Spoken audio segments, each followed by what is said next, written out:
go ahead and start off the way that I start these things off. Hamitagi Yabi, Imichi Yabi and Dazibapte, um, Min Oyate, Ne Nakoda Hide Shibina, uh, uh, Miade, uh, Ushakpito, Mitungash, um, Wasichu Ishtana, um, uh, Konamiya. Hi, everybody. Uh, so that's my traditional greeting. It's hello, all my relations. My name is Buffalo Bow. Um, I come from the Red Bottom Band of Assiniboine, from Fort Peck, Montana. Um, my father is Blue Star, and my father's father was White Man Stands Alone. Um, thank you guys for having me here. Um, so this is like a little, I don't know who we are. Well, let me catch my breath here. um, were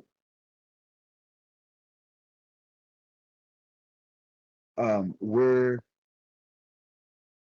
were some of you here for the last one? I know I did this one for this group. I'm not sure um who was or wasn't here the last time. Um, but yeah, if this is something new. Awesome. Okay, so here's probably the only repeat. Okay, perfect. Well, so this is probably gonna be something a little bit different for you. Uh, have you ever seen traditional native storytelling? How about that? Let's start with that. Has anybody here ever seen traditional native storytelling before, or had any experience with that?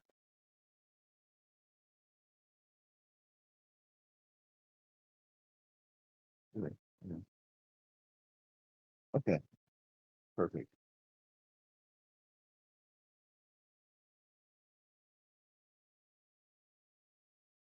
And yeah, no need to feel any sort of way about this. This is not something that most people have gotten to experience. Um, okay, excellent. Okay. Um, cool. Well, there's some like setup that I like to do before I start going into stories and stuff. Just to kind of help people really understand what it is that we're going to be doing and what it is that native storytelling is. So uh, just to start off with, yeah, what is native storytelling? What is our traditional storytelling for many native people, my tribe included? Um, Traditional storytelling is our form of education. This is our traditional form of education. There are two types of traditional education, because obviously, like we didn't have like a Western education system. We didn't have like a schools education system like that. Um, we have two forms of education. One is that we have our stories. Stories are very different from what the Western mentality about storytelling is. Um, a Western society has this view of stories as being um, something that is meant for children. It's entertainment for children. Um, these stories are not for children. These are for everybody. These are for anybody. Um, Traditionally, um, they teach us something about the world around us, something larger, um, and then help us to understand like why something is the way that it is. But underneath all of that, there is, for lack of a better word, there's a moral to the story. There's a lesson that is being taught with that story, something that we are supposed to understand. Um, the way I always explain it is it's supposed to teach us how to be better people. It's supposed to teach us how we can be better to ourselves, how we can be better to each other, and how we can be better to our world and make our world a better place. That's what these lessons are for, is for that. The other traditional form of education is we're taught to observe. So if you've ever met somebody who's like a particularly native children, you'll see this a lot, especially if they're raised a little bit more traditionally. Um, they're always watching. They're constantly like keeping a really close eye on what other people are doing, because that's just the way that it's not something that anybody ever sits us down and explains like, oh, you have to watch everything so that you learn. We're simply taught that we learn by watching, and that's part of what our role is as learners, is that we're supposed to watch and be observant and learn how the world works around us, um, without honestly without a lot of times asking those questions about why things are the way they are, which is why like there are a lot of native people that don't know how to really break down their belief system or break down their understanding of the world, because they didn't ask the questions, and so they have answers with no questions, which can make it difficult to really like explain to other people exactly how their thought process is working. And with all of that said, um, the other major difference with traditional storytelling versus Western storytelling is that traditional storytelling, um, well, first, okay, so Western storytelling is what we consider linear storytelling. So, like, this event happens, this event happens, this event happens. It's all very neat and orderly. Um, Traditional storytelling for a lot of indigenous peoples around the world is what we consider circular storytelling, meaning that I have this like central story that I'm telling you. There's this like main idea, but I'm going to circle off and come back around. I'm going to go off on tangents and talk about something that maybe on the surface level looks totally separate, but it'll come back around to the story. So there will be pauses and breaks and ideas that kind of just squeeze in and around. So that by the time we get to the very end of that story, it gives us a very, very nice big round picture of what it is that we're talking about. And it helps us all be on the same page with exactly what the intent of the story is. Um, and with that said, for a lot of Native people, especially people who are more um, brought up with their traditions, but also a lot of people who aren't. Um, we have what we would consider like a circular way of thinking. This is the reason that for a lot of Native children and a lot of Native youth, they get misdiagnosed with neurodivergencies. Um, Not necessarily, not saying that any of that's a bad thing, like ADD or autism or any other sort of neurodivergency. There's nothing wrong with that, but it does often get misdiagnosed in Native children, because of that circular thinking, that circular needing to understand the full picture, to have a better answer to the question. It ends up presenting itself as that, like where you're taking these little tangents and you're asking these questions and you're talking about these things that on the surface level don't really look like they're related, but ultimately give you a full understanding of what it is you're talking about. And so Native children a lot of times get misdiagnosed with neurodivergencies.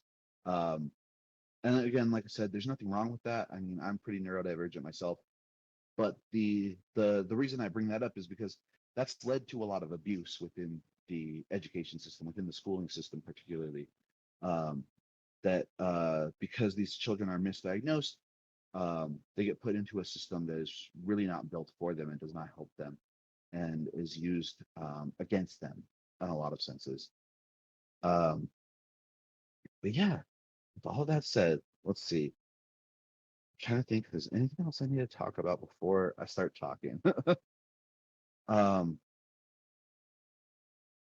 see.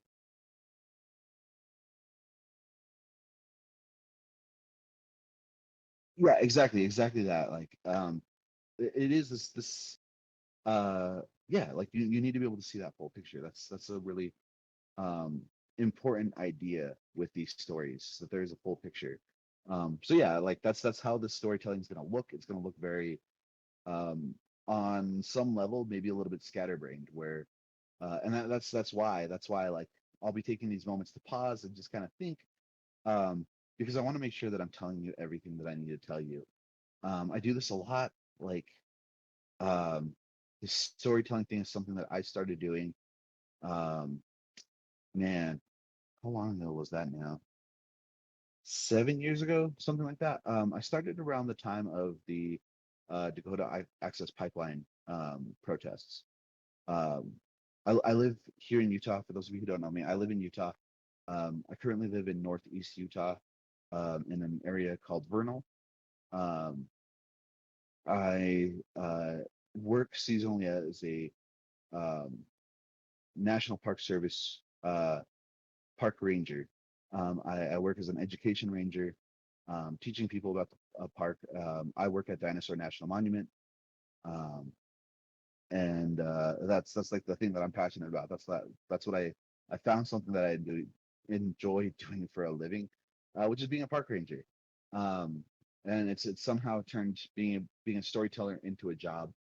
Um, but with that, like, um, shoot, where was I even going with that?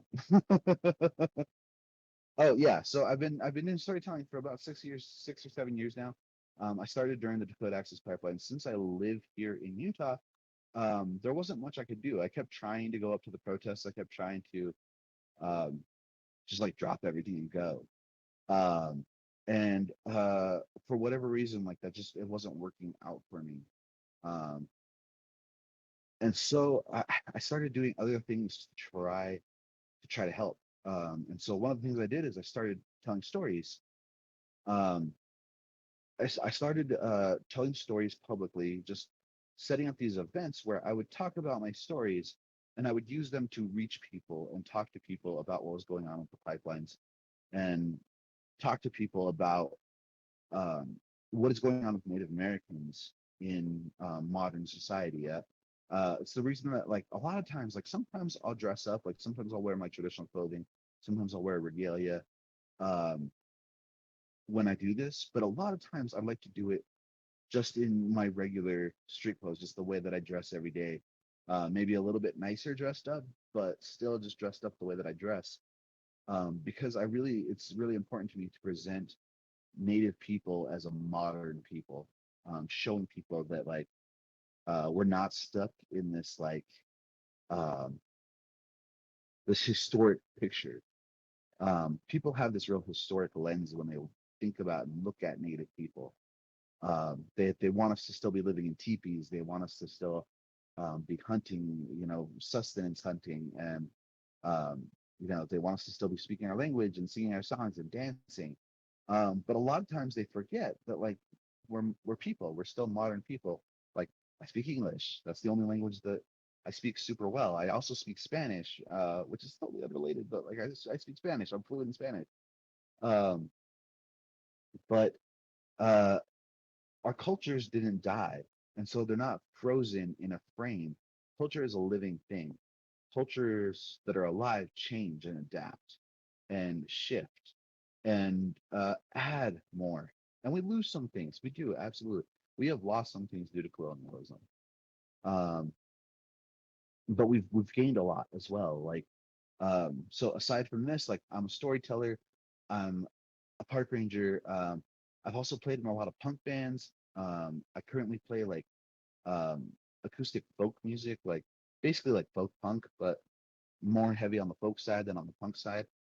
Um, yeah, and like I write about my experience as a native person. Like there's a lot, there's a lot more to being native than just this captured idea.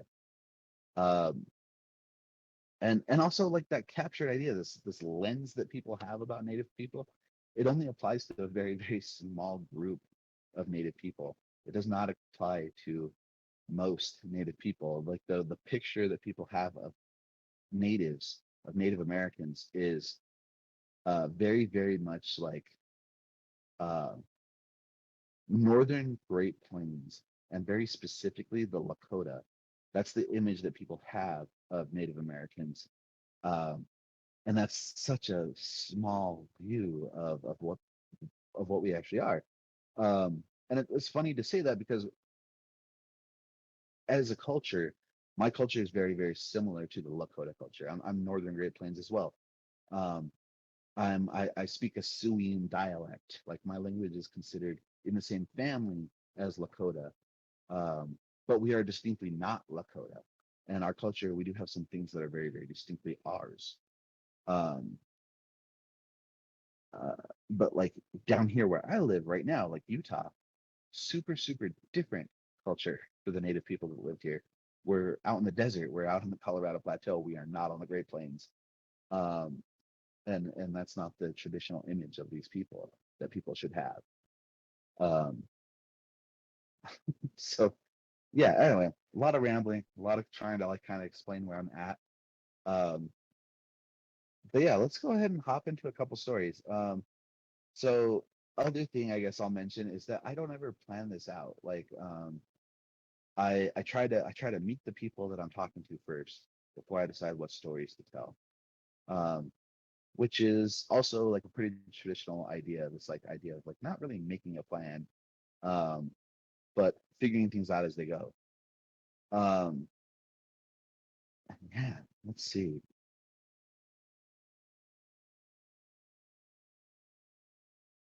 I'm gonna tell a really short story. I don't usually tell these short stories, um, but I'm kind of feeling this one today. Cool. So, I don't think if there's anything else that you need to know before I start this story. I don't think there is. This is a pretty simple story. This is pretty straightforward. Um, so long, long ago, there was this warrior. There was this man, um, and he was asked to lead his people. So to better understand this story, real quick, again, already on an aside, um, traditionally, our leaders are elected. They're elected by popular vote. It's not like we, casting ballots or anything. It's that we choose who we decide to lead us and who we want to follow.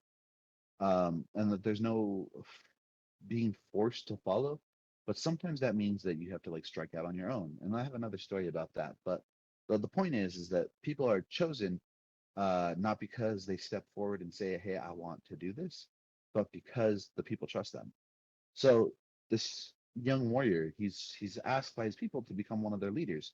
They want to follow him, and he's really super apprehensive of it. He's really super nervous about it because he doesn't feel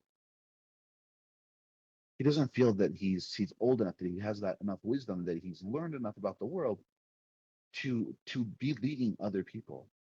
He's really scared that he's going to fail them. And so he decides he's going to go look for a guide. He's going to go find a spirit that can guide him, something that can teach him what he needs to teach his people, um, and how to be a good leader. So he sets out, he grabs all of his hunting gear and he decides he's going to go hunt. He's going to go find something on the trail. And as he's coming walking along, he sees a lot of different tracks of a lot of different animals, and none of them feel right until he comes up on these really big tracks. And it's a big, you can tell it's a big male, it's a big bull elk.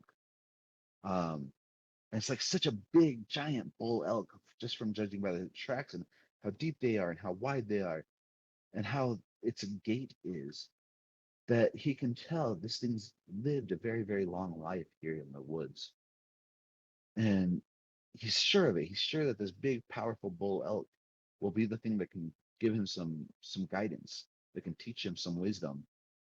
And so he starts tracking it. He's following it for a really super long time. He's following it most of the day.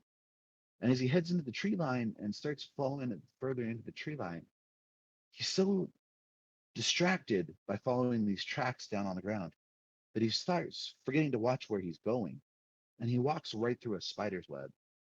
And it just makes this huge mess. It's this giant spider web. It like completely covers his whole body. And he's just trying to shake it off, and he's cussing a little bit and trying to get it cleaned off. And he's so upset about what he's just done. Like he's just walked through the spider web. He's mumbling and he's cussing and he's really like cursing himself and cursing his luck. And he hears a voice. He hears a voice say, "What are you doing? Why are you upset?" And he looks up and he realizes that it's Spider. And it's Spider starts talking to him. She's really super mad. She's like, "You just destroyed my web." And he apologizes. He's like, "Yeah, I'm sorry. I'm sorry." He's like, I'm looking for guidance. I'm out here in the woods looking for guidance." And she's so mad, and she's like, "All that hard work, that's how I make my living. That's everything." He's like, "Oh, I'm sorry, I'm following this elk. Like, I'm looking for its wisdom. And she stops him and she says, well, what about me? Why not about my wisdom? Maybe you were meant to find me. And he looks at her and she says, look at you. You're so small. What could you possibly offer me? What could it be that you could teach me to lead my people? And she stops and she looks at him and she says, look at the web I made. Look at the web you destroyed. Look at how I work. She said, look at how I take my time and I'm patient. I work hard and I build things. And then I wait for good things to come. So it's not always about where you're going or what you're trying to accomplish, but it's about working hard here in the moment and then waiting for those good things to come, being prepared for when they do come.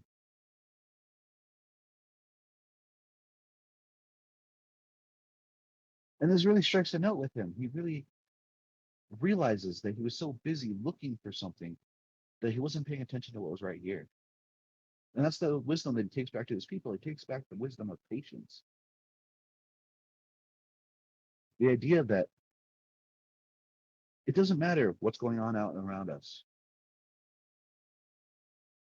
Sometimes we get so caught up about the larger world and about the problems and the troubles of the world that we forget that there's a lot of work that needs to be done right where we are. That the people here with us right now, they need our help now. And we can work hard in the places that we live to make our communities better. And then we can wait for the good things to come. So yeah, there's that story, guys. Thank you, thank you. Yeah, I'm sorry you couldn't stay longer, but thank you so much. And I'm sorry I rambled so long for most of that half hour you were here. But um, yeah, this this story is something I've been thinking about a lot lately. Um, I live so far out here. I live so far away from being able to do the things that I want to be able to do. Um, like the next biggest city is probably Grand Junction, which is still like not like a big city. Um, and it's a few hours away from here. It's a couple hours away. It's like 2.5 hours from where I'm living right now. I live like about 3.5 hours from Salt Lake. Um, it can be hard. It can be hard, especially for people like us who are very civil-minded and who um, want to be a part of making this world better. Um, but a lot of times we forget that there's so much that we can do here. There's so much that we can do to prepare and plan and be ready for when we're needed to be prepared. Um, and to try to always look for those things that we can do here in the now and be patient because things don't stay the same forever. Um, yeah. Um, there, it, yeah. So sorry, Anna. There's not a great way of knowing exactly how old these stories are. I can tell you right now that the stories I tell are very old, um, and mostly unaltered, for the last several thousand years, at the very least. Um, uh, these stories, I tell them the way that I was told by my relations, and they tell them the way that they were told. And the stories, they get a little off. That's how an oral tradition works. And an oral tradition is constantly changing because, again, people are changing. Our culture is changing. Our needs change as time develops. But I try to keep these stories as true to their original selves as I can. Um,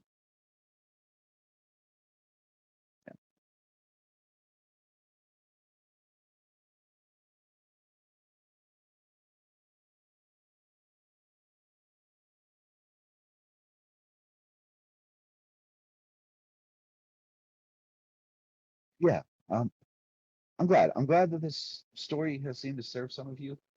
Um, this is it's a hard lesson, and I tell these stories just as much for the people that I'm talking to as I do for myself, because these are lessons that I'm constantly needing to learn myself, um, and things that we're in constant work on. And with that, I have another story. um, there's a character in a lot of my stories. His name's Ikdomi. Ikdomi is a person. He's a person. um, he is half human and half star person. In other cultures, he might be considered a demigod, but that's not really how we look at it. That's not how we have this like approach to things. Um, but yeah, he's what we would might consider like a demigod. Um, the star people are another group of people. They live amongst the stars, as the name suggests. They're just a tribe of people. We don't have like a deification of them or like a veneration of them in that same way that like you would gods. They're simply different people with different needs and uh, different style of life. They live very long lives. Um, they visit us. They look just like us, but they live these incredibly long lives, and they have very powerful. In my language, the word is pejuda. Um, pejuda is a word that has a lot of different definitions, a lot of different translations. Um, but in most native cultures, and I would say most modern native cultures, there is this word. This word exists in some form or another. Um, and for most people, most modern native people, we have chosen to translate that word as medicine. We translate it as medicine because it's a word that in a lot of Western culture you might say translates as magic or power.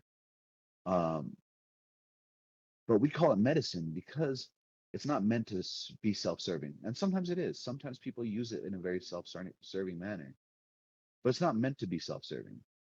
It's meant to make the world better. It's meant to serve other people. It's meant to make things better. And so that's why we choose to translate it as medicine. Um, so yeah, so the star people have this really powerful medicine. They have a lot of special abilities. They taught us all of our ceremonies. So they do some really important sacred things when they interact with our people. And so because of that, because Itomi is half star person, he also does some really incredible sacred things. He does some things that are very important in his stories. But he's also half human, and that human side of him um, is less uh, uh, is more self-serving, is more uh, apt to getting himself into trouble. The way we kind of divide it is we say that there are stories where he does really sacred things and he teaches us how we should be living. And then there are really human stories about Ikdomi, which we say he teaches us how not to live. He's our trickster. In most cultures, have a trickster of some form or another. They take on a lot of different forms, especially for native people. Like some of them, he does take on like a goddish quality, or he's an animal, or it's any number of other things. But for us, this is Itomi. Um, and this is going to be one of those latter stories. This is a story about how not to live. Um, cool. Let's see. The last little bit of setup I guess I need to do before I start telling this story is this is a very funny story. It's okay to laugh. It's supposed to be funny. But the point of the story is that it is funny. Um, and it's a prime example of native humor of my tribe, my people's traditional humor, which in Western culture has been deemed potty humor. Um, and this is the most prime example of that. So, so let's just jump into it. Um, so uh, long, long ago, Itomi's walking along. He's walking through the woods, and as he's walking along, he starts to hear this really low, muffled voice like, saying, uh, he goes, it sounds like, it's just really muffled. But he can hear it. He can hear somebody's talking, and he looks around. He's looking through all the trees and everything, and he doesn't see another person. He doesn't see what could possibly be talking. So he starts looking for it. And then as he's looking, it's starting to get louder, but it's still pretty muffled. It's and so he's looking around, he's looking around, he's like, what is talking? What are they trying to say? And finally he can start to hear it a little bit. He can actually make out the words. And it says, he who eats me will defecate. And now he's a little caught off guard. He's like, the hell? Like who's saying this? Like who's making these bold claims? And so he keeps looking and he keeps getting closer and it's saying it over and over again, like, he who eats me will defecate. Finally, Gomi feels like it comes so loud, it's like right in his ear. Like, he who eats me will defecate. And so he turns, he snaps his head to the side, and he sees on this little bush right next to him, there's this little tiny, like, flower bulb. It's this little tiny bulb. And it's just sitting there saying it over and over again, saying, he who eats me will defecate. And he's like, you don't know me. Like, you don't know how my stomach is. Like, you don't know about my iron gut. Like, I'm Ikdomi. I do what I want. And so he grabs that bulb, he rips it off the bush, and he stuffs it in his mouth. He chews it up really good, and he swallows it. And he's like, "That's the end of it. Like, I showed him who's boss. Like, there's nothing you can do. Like, iron stomach, and nothing happened."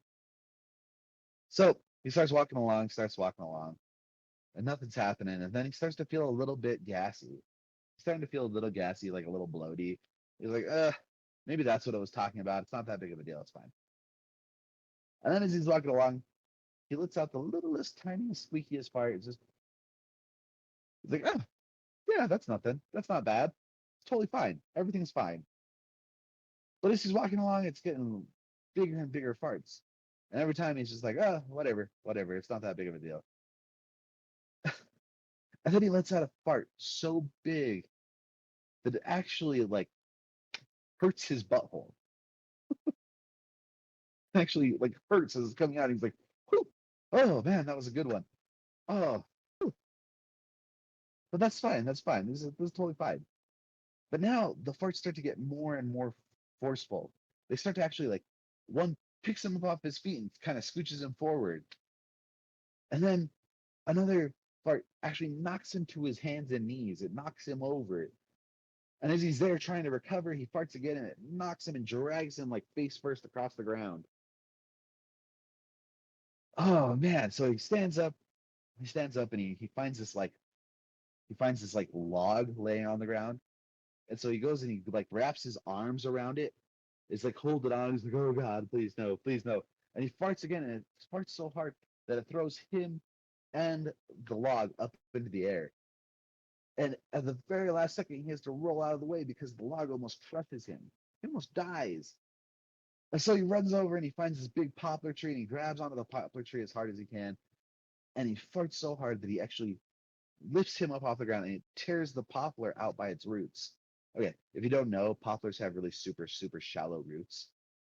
So he decides he's going to go find a bigger tree and he finds this big oak and he wraps both arms around it. He's holding on for dear life and he's just like, oh God, please, no.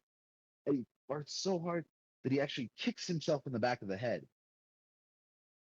And so now you can see that there's this village off in the distance. There's this human village. And he goes running in there and he's screaming like crazy. And he's just like, oh, everybody, everybody. Like, there's a war party on their way. They're coming here to kill you all. And he starts to get them all frenzied up into a panic and tells them, you need to tear down your lodges, throw your lodges on my back, and I'll carry you all to safety. So that's what they do. The humans all tear down their lodges. They throw their teepee poles on him. They throw their lodges up. They throw their like lodge tarps up on him. They climb up on him. They grab all their dogs and climb up on top of him. So now everybody's up on top of Itomi. and he farts so hard that it sends everybody, scatters everybody to four directions. And that's why there are now small groups scattered all over the northern plains. And then it feels like it stops. Like he stops feeling gassy. He's like, oh, okay, everything's okay. He's like, "Phew, if that's all it's got, like that's still not what the brag was. That's still not what it is claiming. Like I'm totally fine. Everything's good." And then he can feel it. He can feel it drop in his gut. He kind of gurgles. He's like, oh, okay, fine. He's like, I do have to poop just a little tiny bit. And so he goes and he squats down, and a little teeny tiny nugget falls out. And nothing, nothing. He's just like, totally fine. It's nothing.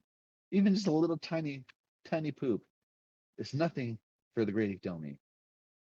But then it won't stop coming. He just keeps pooping. And it's so bad that it's starting to climb up as he's like sitting there squatted. It touches his butt. He's like, oh.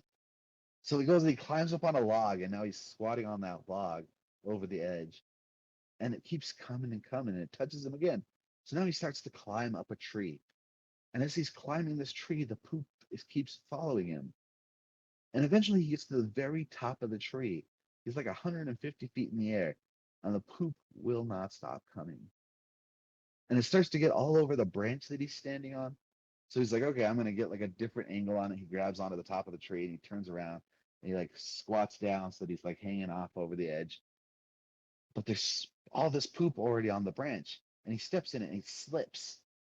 He slips and he falls. He falls into his shit. And it's so much that he starts to sink and drown in it. And so he has to start swimming. And he's swimming for dear life. He's caught in this it's a veritable punami. And now he's trying to swim out of it. He's swimming, he's swimming, he's swimming. And finally, poof, busts out of it. He breaks the surface of the poop. And he finally gets out. He's like barely able to breathe. Like he almost died in there again. And now he gets all the way out and he's just completely covered in poop. Like he's trying to wipe it away from his eyes and he can't get it to go away because it just keeps coming down. And he realizes that he had all of his stuff on him, so he can't find his bag or his blanket. So he's reaching in there, he's like digging blindly through the poop. He finally finds his blanket and he pulls it out. He finds his bag and he pulls it out and he throws his bag on, he throws his blanket on the bag. Now he can't see anything. He still can't see. He can't wipe it at all. So he starts wandering around blind. He's like, I gotta find some water or something so I can wash all this off. And he, boom, smacks right into a tree. And it's right in that moment that he remembers that he actually knows how to talk to trees. And he's so excited. He's so thankful. He's like, oh, brother tree, what kind of tree are you? And the tree tells him, oh, can't you tell? I'm an oak. I'm a big, mighty oak out here on the edge of the valley. And I tell him he's so excited. He's like, can you tell me, is there any water nearby? And the oak tells him, yes, there's water. If you keep heading the direction you're heading, just keep heading and you'll eventually reach the water. So he does. He keeps walking. And he's walking for a couple of hours. He's been walking, and boom, smacks right into another tree. Oh, and he's so excited he's got somebody else to talk to. So he's like, brother tree, what kind of tree are you? The tree tells him, I'm a big, I'm a big poplar. I'm a big poplar. He's like, oh, is there any water nearby? Yes, there is water nearby. Keep going the direction you're going. You'll find it eventually.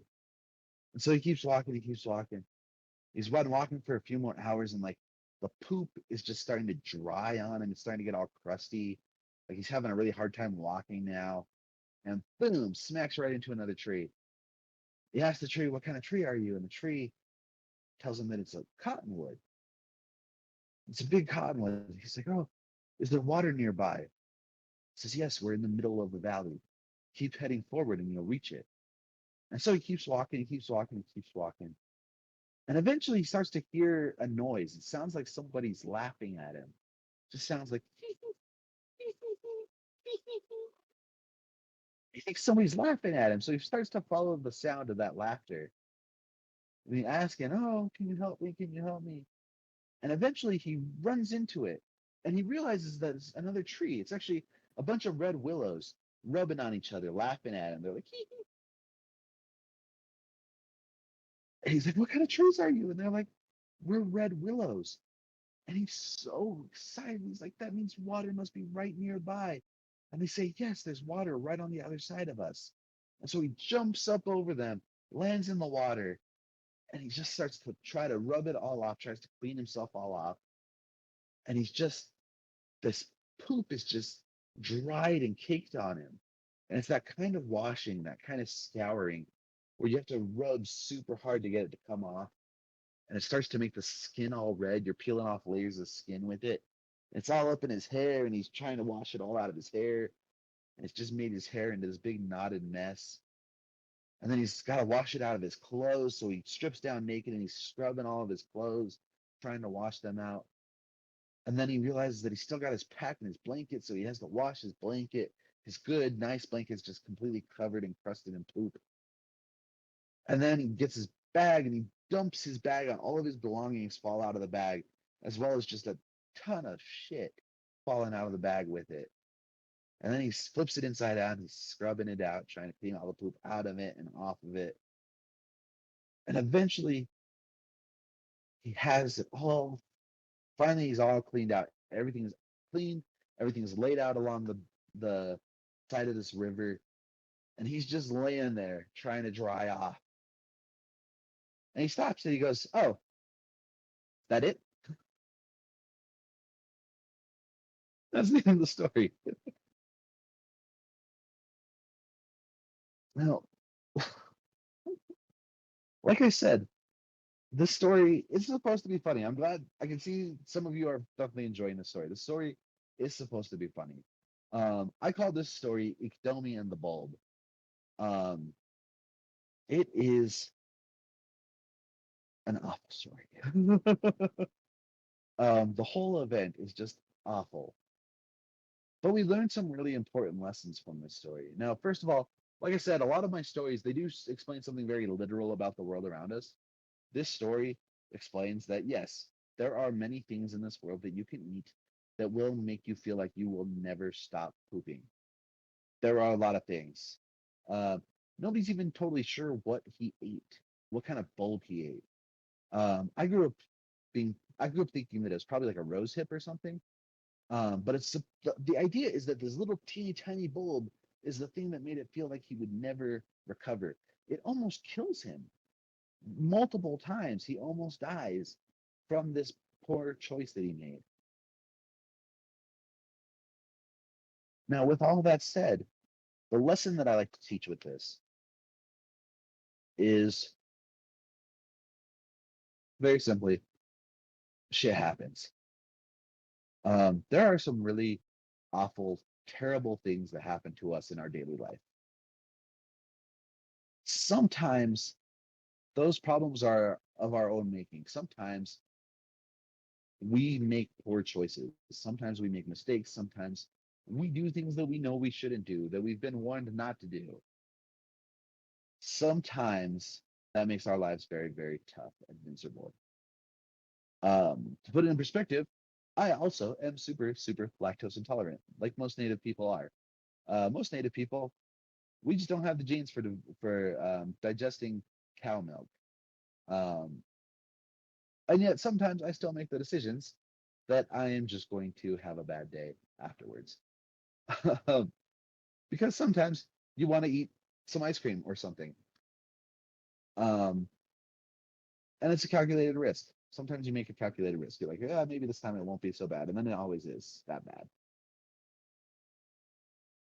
But, but, but, the point is that there's also a lot of things that happen to us that we have no control over. There are things that happen. There are some really awful things that happen to us in our daily lives that there's nothing that can be done about it. Well, maybe there is, but the point is But there are some really awful things that happen to us that are not always our fault. They're not always something that we have done or some choice that we have made that has made us miserable or even put our lives in danger. Um,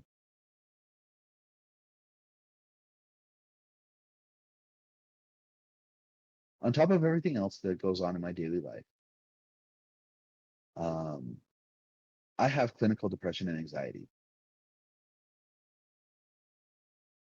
Um, and I went for a really long time untreated dealing with this.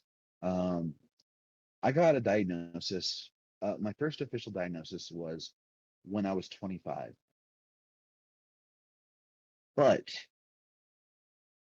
I know that I've been dealing with this since about the time I was 11 or 12. Um, I have clinical depression and anxiety. Um, and a few years ago, um, that almost took its worst turn. Um, I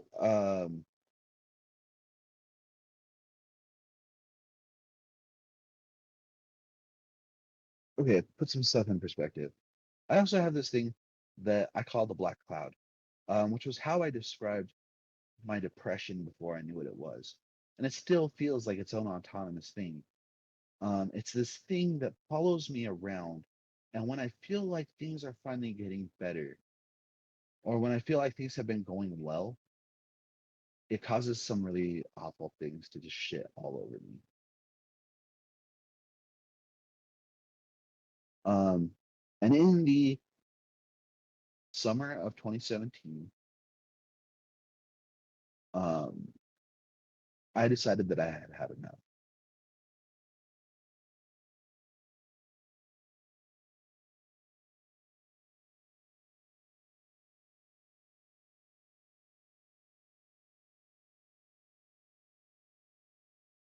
6 years ago, I um, I decided I didn't want to be here anymore. Um, I had made the decision that I was going to kill myself. I didn't want to be here anymore. I was tired of fighting. I was tired of struggling. Um, I was tired of feeling like everything in my life would never get any better. I was miserable. And I had been fighting for so long and I just didn't want to fight anymore. So, fortunately for me, um, unlike a lot of people in this situation, unfortunately, um, I do have some really good things in my life. Um, I've been married about 10 years, little over now. My wife has always been very supportive of me throughout all of my mental illness. Um, I have an incredible supportive family. Like I've got 6 siblings who are some of my closest friends. I have a mother who's very supportive. Um, and and I have some really great friends. And my wife realized what happened in the moment that it happened and saved me. She realized what was happening and she um, called my best friend, who at the time lived really close. Um, and he came over, he dropped everything, and he came over and they talked me down. The two of them talked me down um, and convinced me that I should at least sleep on it, think about it. So I went to sleep. I went to sleep and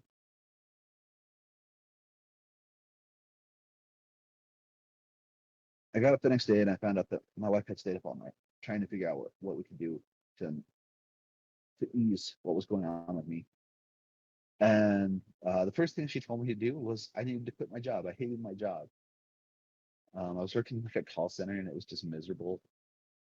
Um, there's a lot of other stuff to this story, but The big thing is she told me to just go ahead and quit my job. So I called in, I quit. I was done. I wasn't going back in. And she came up with this idea that I should, like, I had a little bit of student debt left. She had this idea that I should um, do AmeriCorps.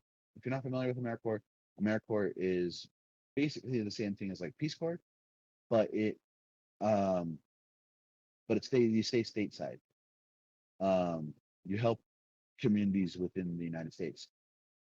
Um, so I applied for a bunch of AmeriCorps positions. I ended up getting a position um, on the Blackfeet Reservation in north central Montana, just outside of Glacier National Park. And I ended up moving there really super soon after, like a couple months after this whole thing happened. We moved there. I started working there. I ended up working there for 2 years. It was one of the best things I ever did for myself. That I got out of Utah and I moved back to Montana, and I started working within a tribal community. I worked there for 1 year as an AmeriCorps, and then they liked me so much that they decided to just hire me on straight to the tribe, and so I stayed on for another year. I was mostly doing outdoor recreation stuff for them. Like I was doing a lot of promotion for their campgrounds. I also like redid a bunch of publications for this. It was this program called um, Blackfeet Manpower. It's a job center. They do everything from handling general welfare benefits to disability to voc rehab to job training, job placement. Uh, a lot of times, like family court will send people there to like learn learn better family dynamics and techniques. All this other stuff. And then they're also a cultural center. So I ended up working with them for 2 years, doing a lot of a lot of design stuff for all their programs, as well as promotional stuff, as well as running one of their campgrounds for them. But the big thing that happened is my boss knew that I was a traditional storyteller, and we were partnered. The program I worked for was a partner with Glacier National Park, and Glacier National Park um, had this program. They've got the longest running program in the Park Service of this style. It's called Native America Speaks. Um, it is turning 40 really super soon. It might already be 40. Anyway, this program is really cool because what they do is they actually hire Native people from the local communities to do programming inside the park, and they pay super, super well to do it.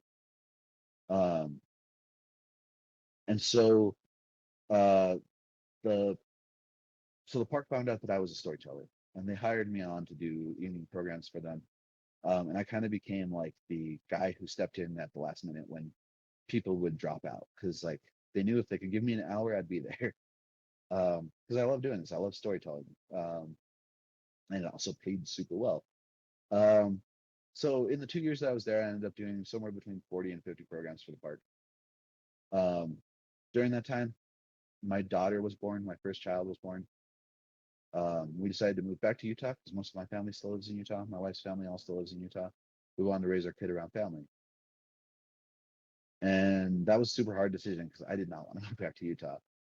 Um, and I didn't have a plan. I no longer had a plan because the thing had gone to school for, the thing I wanted to do with my life, was the thing that almost killed me. And so I didn't have a plan. I was just going to move back. I wasn't even sure what I was going to do. I was like, I really liked working campgrounds. I really liked being a campground manager. I was like, maybe that's what I'll do. A- And the ranger that I worked with extensively during those 2 years, she was the one who told me, she said, I think you'd make a really great park ranger. And so that's what I decided to do. And it's been great. I love being a park ranger. I love what I do for a living. I love that it has allowed me to take this thing that I'm super passionate about in my life and in my culture and turn it into a job. Um, that's what I do. I tell the story of the parks, and I tell the story of the people who originally lived here. That's my real focus, is making sure that people understand that people have lived here for a very long time. These places were very special even before the United States government took them. Um, but yeah, that's the end of all of that. Thank you guys so much. Thank you guys for all your support. I would be happy to stick around for like another 15 minutes if people have questions. I'd love to talk. I'd love to answer any questions. Like, I always like to put this in perspective. This is a little segment that I call Ask a Native. Um, any questions that you have about Native culture, uh, don't worry about like if you think it might be offensive or anything. Like, feel free to ask questions because I'm in the right mindset for talking about this stuff right now. Um, and I would love to help resolve some stuff for you so that uh, we don't do something weird out in the rest of the world. uh, the question number one, whenever you guys want, like, I am super flexible. As long as I'm not working, like, I usually like to try to set stuff up around anyway. Um, it's not, first of all, so, uh, Gear was great and paid me for my time today. I am all sorts of happy to work with people, whether or not I'm being paid or not. That's not the point of what this project is. But yeah, let's see. Let's see. Some of your experience with your indigenous community. Yeah, my experience with my indigenous community is something that is different. I grew up way far away from my community. Uh, my community is the Fort Peck Reservation in Northeast Montana. Um, I lived there until I was about 5 years old. I was about to turn six, and my mom's family. So my mom is white, um, and her parents had retired. She grew up in Billings, Montana, but her parents retired and moved to St. George, Utah, Southwest Utah.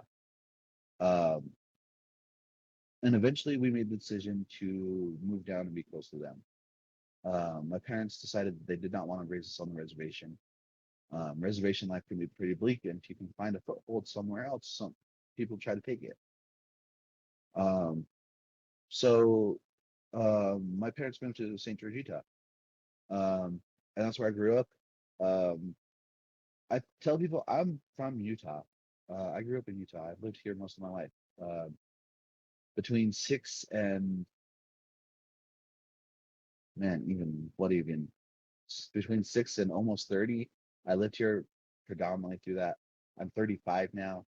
I've been back in the state for another 3 years. Most of my life I've been in Utah. I consider myself from Utah, even though I'm originally from Northeast Montana. So my experience is was very limited.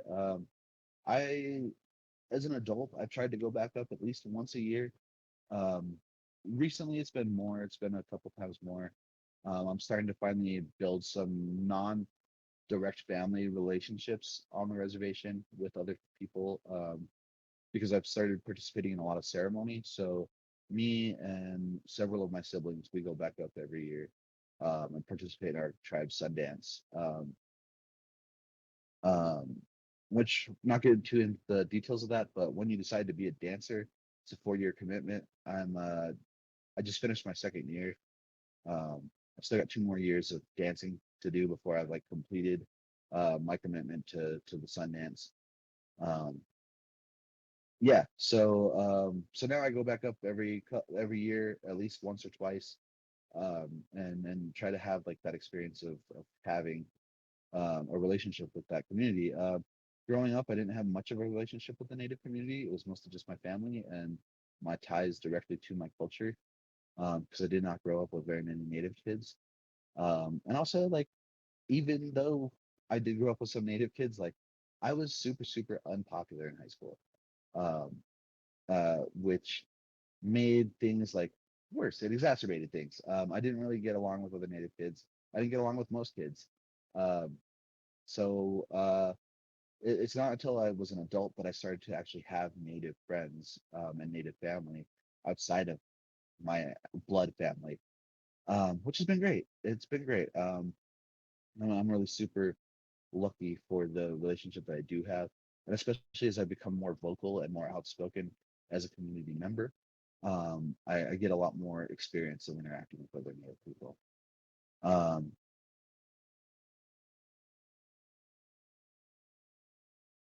Let's see. I want to ask. So I'm not a big reader. Yeah, sorry. Sorry, just going down the list here, and I'll come back around. But uh, yeah, I'm not a big reader, unfortunately. I've tried. It's just not the way my brain works. I do more comic books and I listen to stuff. I listen to music. Um, there are some really great modern native writers, though. There's these two young adult fiction books that are supposed to be like my family reads them. I have not read them. They are on my list if I ever do start reading, which would be oh man, what are they called? Trail of Lightning and A Storm of Locusts. They're part of a series called the Sixth World series. They're post-apocalyptic young adult fiction books that uh, take place on the Navajo Nation and draw parallels from their traditional stories of the monster slayers, where the apocalypse happens. There's all these monsters, and this young girl is a monster slayer in training. Um, and so the first book, Trail of Lightning, takes place on the Navajo Nation. Like the Navajo Nation builds like a huge wall around the nation. And then the second book, she goes outside of them. Um, let's see. Um, go again behind here. Let's see if I can. Cool.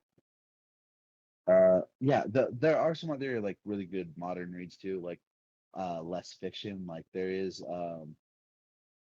like my brother's favorite book is called The Journey of Crazy Horse. I've listened to some of it. It's great.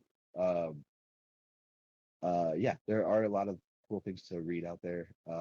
And I also was just talking to my family about this. I actually have a bunch of stories that I don't tell that are a little bit more historic in nature. Like I have like Western expansion stories from my tribe, talking about more rather than like the traditional like trickster stories and stuff like that, and like these old stories.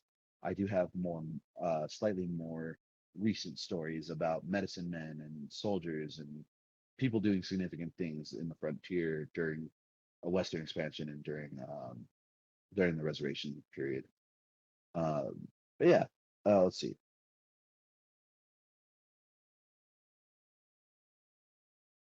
Thank you so much for the support.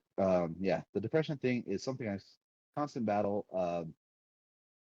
Lucky for me, things have been going better. They've been going a lot better. I'm actually a few months into being, let's see, since June. Since June, I've been untreated. I'm trying no medication because medication's really, I've been on medication really heavily since I was 25. Um, and it was one of those things where they were constantly having to increase it because it just was not like settling. Um, and I'm at a place right now where I feel like I'm pretty good. And like so far I've been handling it really well. Obviously there's still tough days, but there were tough days when I was taking medicine too. And right now, like I haven't been dipping low like I was. But I've informed all the important people in my life who are part of it that it's something to keep an eye out because I am my original psychiatrist believed that eventually someday I would have new coping skills and be able to manage unmedicated. So I'm trying that out right now, seeing if that's going to work. And so far, it seems like it's working. One song from my work, what would I recommend? I recommend um, the Crowd Pleaser. The Crowd Pleaser is a song called Holy Fire. The song I wrote about my experience growing up, mixed race, being biracial, and particularly like my experience being native in a mostly non-native society. Um, yeah, you can find that on Bandcamp. You can find that on uh, Spotify. It's I perform under the name Wounded Knee. Let's see. Yeah, blood quantum's a crazy thing. Blood quantum's a post-colonial concept. Um, I do encourage you to at least look into it, see what you can find. Because yeah, I think that there's a lot of power to be found in doing those things. What's the best way to hear more oral stories from native groups or videos and That's a great question. Man, actually, there is a cool organization. Um, I'm gonna have to see if I can find this. Let's see.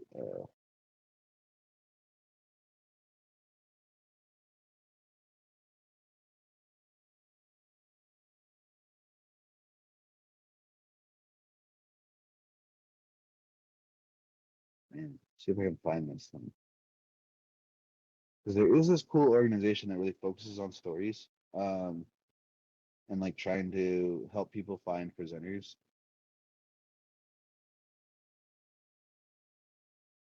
Trying to look it up. Yeah, it's called Native Hope. If you go to nativehope.org, um, there are a lot of resources there for helping like learn stories and stuff, or hearing stories and stuff. That would be my best advice. Outside of that, like check out like national parks near you, because there are a lot more national parks starting to try to like it's a very recent thing where more parks are trying to partner with their traditional tribal, the people who have traditional ties to the land. For example, like I just last month was up at Yellowstone for a week doing storytelling as part of like their new tribal heritage program. Um,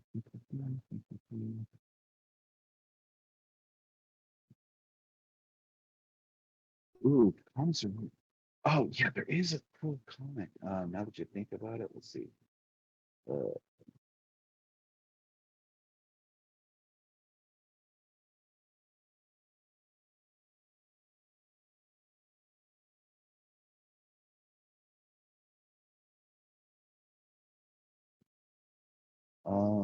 shoot. I used to have a list here. I do not anymore. But the group I would talk to, like the group I would look into about looking at accurately portrayed indigenous culture, would be oh man, there's this group that for a while there, I think before COVID, was doing their own con, called Indigenerd. Um,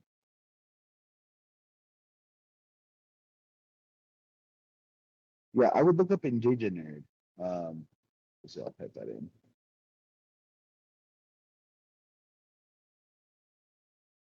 like that. Yeah, I would look that up. See if you can find the.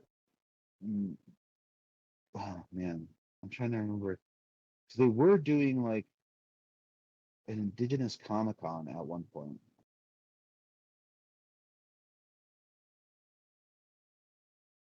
Oh, looks like they renamed it. It's Indigipop X.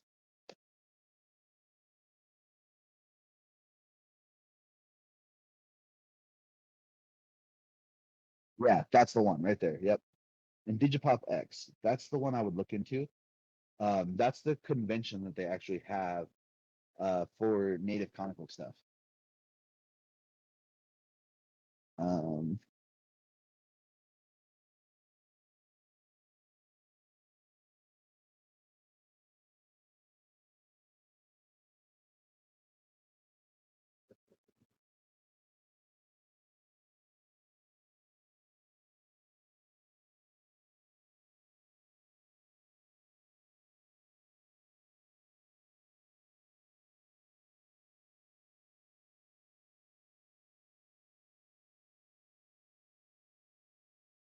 Excellent. All right, cool. Well, it looks like I answered all the questions that you guys had. Um, Feel free to reach out to me. Like I said, I don't use Discord too much, but you can find my Instagram is right here. Um, yeah. You can find me on Instagram. That'd probably be like the best place to like communicate with me and whatnot. Um, yeah. Thank you guys so much. Thank you guys for your time and for joining me. And uh, yeah, I hope you guys enjoyed. Thank you so much.